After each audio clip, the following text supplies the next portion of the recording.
Anda kembali di Newsroom pemirsa. Komisi Pemberantasan Korupsi menetapkan 3 orang anggota DPRD Kabupaten Ogan Komering Ulu, Sumatera Selatan sebagai tersangka kasus korupsi di lingkungan Dinas PUPR periode 2024-2025 dengan barang bukti sebesar 2,6 miliar rupiah.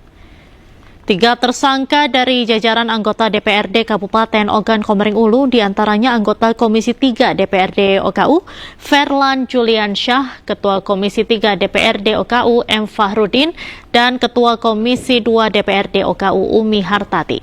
KPK juga menetapkan Kepala Dinas PUPR, Noprian Syah, sebagai tersangka bersama 2 orang tersangka dari pihak swasta, berinisial MFZ dan ASS.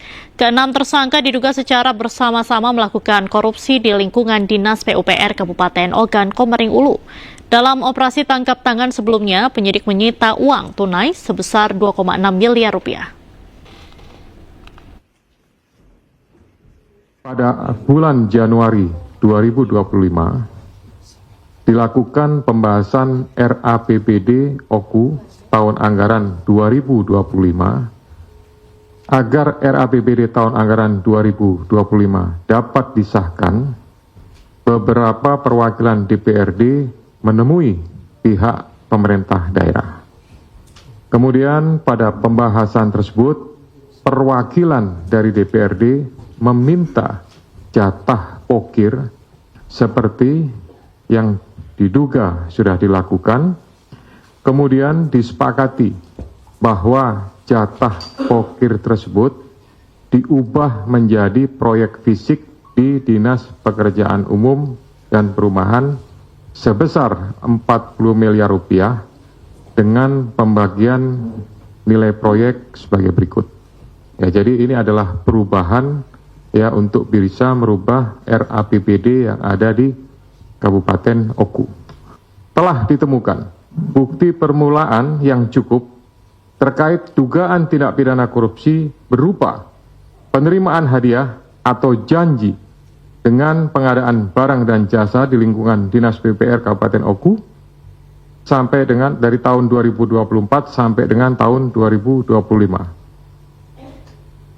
Selanjutnya, semua sepakat untuk dinaikkan ke tahap penyidikan dan menetapkan status tersangka terhadap FJ, anggota DPRD Kabupaten Oku, bersama-sama dengan MFR, kemudian UM, dan NOP selaku Kepala Dinas PUPR Kabupaten Oku yang diduga melanggar pasal 12 huruf A atau pasal 12 huruf B dan pasal 12 huruf F dan pasal 12 huruf B besar Undang-Undang Nomor 31 Tahun 1999 tentang pemberantasan tindak pidana korupsi. Pemirsa, ratusan calon pemudik dengan tujuan ke sejumlah kota di Pulau Jawa dan Sumatera sudah mulai memadati Terminal Bus Kalideres, Jakarta Barat Minggu siang.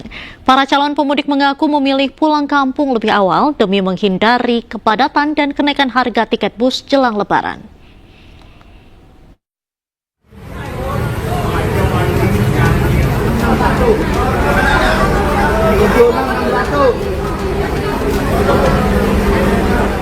Masyarakat yang hendak pulang kampung ke sejumlah kota di Pulau Sumatera dan Jawa ini tampak mulai berdatangan ke Terminal Bus Kalideres, Jakarta Barat. Ratusan calon pemudik yang akan merayakan Hari Raya Idul Fitri di kampung halaman ini terlihat memadati ruang tunggu dan loket tiket terminal.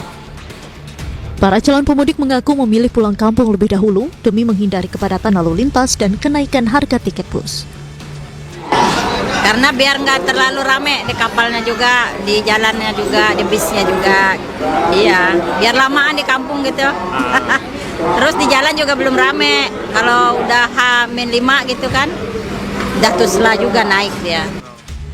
Sementara itu, pihak pengurus perusahaan otobus di Terminal Kalideres mengungkapkan melakukan persiapan, terutama kelengkapan fasilitas bus dan menambah armada bus jika pada H-3 Lebaran mendatang terjadi lonjakan calon pemudik.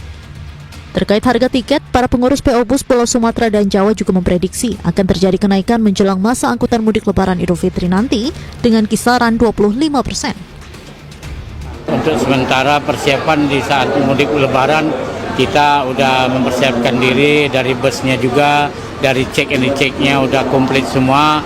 Adapun juga ada tambahan mobil bis pariwisatanya udah kita siapin. Baik, kalau kita regulernya ada 16 unit, ditambah dengan pariwisatanya ada 7 unit. Kalau untuk kenaikan harga kan kita berdasarkan dari perusahaan masing-masing, owner masing-masing. Apabila di saat Tuslak dia tertanggal 24, insya Allah itu Jawa Sumatera pada naik semua.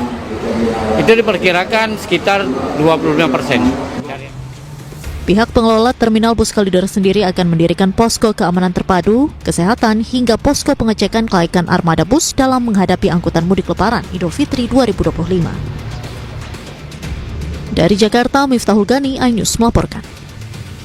Menyambut libur Lebaran 2025, Menteri Pariwisata Widianti Putri Wardana meninjau sejumlah tempat wisata di Jakarta.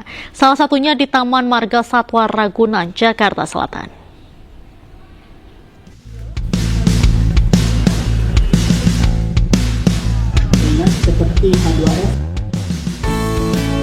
Menteri Pariwisata Widianti Putri Wardana beserta jajaran Kementerian Pariwisata meninjau kesiapan Taman Marga Satwa Ragunan dalam menyambut lonjakan wisatawan selama masa libur Idul Fitri 2025 mendatang, di mana kunjungan tertinggi selama Lebaran dapat mencapai 125.000 orang per hari dan 600.000 orang dalam satu minggu.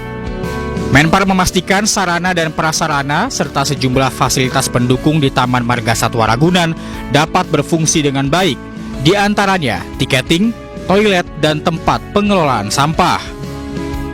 Tertinggi 125.000 per hari di musim Lebaran dan kira-kira diperkirakan satu minggu itu sampai 600.000 pengunjung. Tadi saya telah meninjau sejumlah lokasi di Taman Marga Satwa ini yang umumnya menjadi titik padat para pengunjung seperti loket, pusat informasi wisatawan, dan titik atraksi satwa. Kami juga melihat toiletnya tadi, toiletnya sangat bersih, ada fasilitas menyusui juga untuk ibu menyusui, kemudian toilet untuk disabilitas. Menpar berharap momentum libur Lebaran tahun ini dapat dimanfaatkan sebaik-baiknya oleh para stakeholder di sektor wisata dalam berkolaborasi mewujudkan libur Lebaran yang kondusif dan menyenangkan. Dari Jakarta, Fakih Satrio, iNews melaporkan.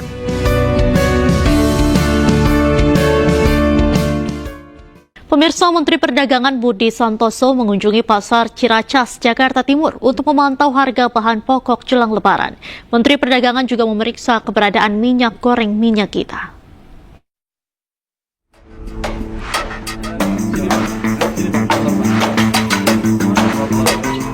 Menteri Perdagangan Budi Santoso mengunjungi Pasar Ciracas, Jakarta Timur untuk memantau harga bahan pokok jelang Lebaran.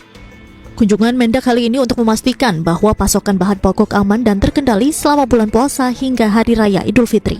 Mendak Budi pun mengungkapkan harga bahan pokok terpantau normal. Di antaranya harga daging ayam Rp26.000 per kilogram dan daging sapi Rp140.000 per kilogramnya.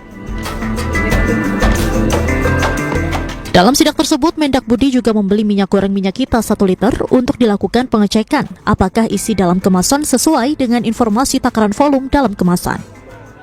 Setelah dilakukan pengukuran dengan gelas ukur, isi kemasan sesuai dengan informasi takaran. Harga minyak kita juga sesuai dengan harga eceran tertinggi, yakni Rp16.000 per 1 liter.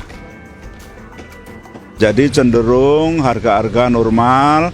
Dan tadi kita lihat banyak ibu-ibu yang belanja untuk persiapan Lebaran.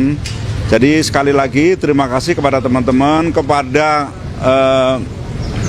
KL, kepada instansi terkait, Satgas Pangan, dan semua kami mengucapkan terima kasih atas kerjasamanya, atas bantuannya. Kita bersama-sama menjaga barang-barang ini terutama menghadapi Lebaran. Jadi kita akan terus kontrol secara rutin harga-harga di seluruh Indonesia agar pasokan terjamin, kemudian harga juga stabil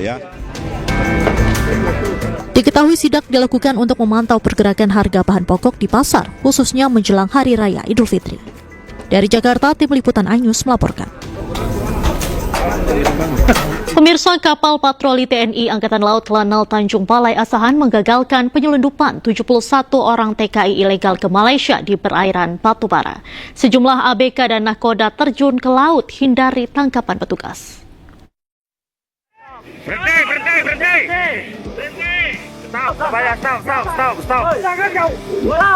Angkatan laut ini, nggak apa-apa. Udah, tenang aja. Ya, santai. Inilah detik-detik saat kapal patroli milik TNI Angkatan Laut dari Lanal Tanjung Balai Asahan mengejar kapal yang mengangkut sebanyak 71 orang pekerja migran ilegal di perairan Batubara, Sumatera Utara. Kapal motor terus berjalan tak mau berhenti karena nahkoda dan ABK terjun ke laut saat akan ditangkap. Beruntung petugas akhirnya berhasil menghentikan kapal dan memeriksa seluruh penumpang kapal. Diketahui kapal dengan penumpang pekerja migran berlayar menuju ke Malaysia. Usai diamankan, ke-71 pekerja migran ilegal dan 6 orang anak dibawa ke Mako Lanal Tanjung Balai dan akan diserahkan ke kantor imigrasi Tanjung Balai Asahan. Dari Asahan, Sumatera Utara, Ulil Amri, iNews melaporkan.